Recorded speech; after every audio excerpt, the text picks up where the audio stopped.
Пайғамбар саллаллаху алейхи вассалам ламма урижа би марарту би қаумин лахум азфарун мин нухас.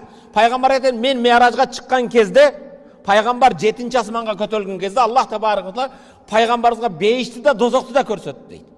Дозоқта кейбір азаптардың түрлерін көрсетті. Пайғамбар саллаллаху алейхи вассалам мен миражға шыққан кезде марарту би қаумин, бір қауымдың алдынан өттім. Жамаат екен, өте көп екен.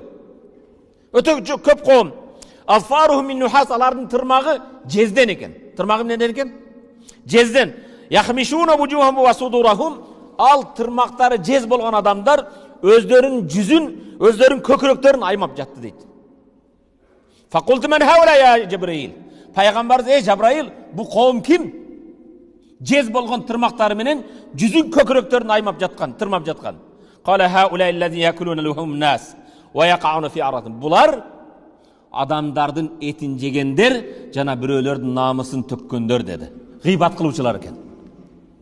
Біреудің артынан ғибат қылғандардың қияматтағы азабы, Аллах табарак ва тырмақтардың орнына жез тырмақ беріп, өзінің жүзін, өзінің көкіректерін тырмайды екен. Әл-Мұхтаб ва Наммам, ғибатшы, ушақшы чымын сияқты. Қайсы жерде ташланды болса, қайсы жерде нажасат болса, қайсы жерде айнып қалған нәрсе болса, чымын барып шыққан сияқты ғибатшы, жана ушақшы ошоны эме кылат.